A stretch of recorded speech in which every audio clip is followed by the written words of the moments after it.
High, আমি মৌসুমি। আমার একটা নতুন ভিডিওতে তোমাদের অনেক অনেক স্বাগত। আশা করি সবাই অনেক ভালো আছো আর আমি অনেক ভালো আছি। তো ভিডিও অনেকগুলোই শেয়ার করেছি, যেটাতে তোমরা দেখতে পেরেছিলে যে আমি কোথায় গিয়েছি।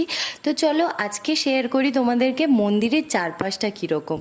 প্রথমেই এই রকম একটা হনুমানজির মূর্তি দিয়ে মন্দিরটা স্টার্ট হয়, আর তার সামনে এরকম সুন্দর একটা গেটের পরে ঢুকলেই হচ্ছে এই যে ছোট ছোট করে মন্দিরগুলো করা।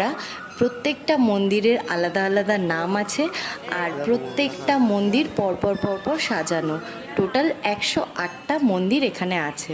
তো চলো, এই দেখো এখানে স্থানু, তারপর উগ্র, এরকম পরপর কিন্তু প্রত্যেকটা বাবার আলাদা আলাদা নাম আছে, আর প্রতিটা মন্দিরের ভিতরে এরকম এক একটা শিবলিঙ্গ। আর এখানে বাইরে কি সুন্দর যে বসার জায়গা, আর এই যে পুকুরটা দেখছো, এখান থেকেই কিন্তু জল নিয়ে বাবার মাথায় অনেকে ঢালে, কিন্তু আমরা বাড়ি থেকেই গঙ্গা জল নিয়ে গিয়েছিলাম।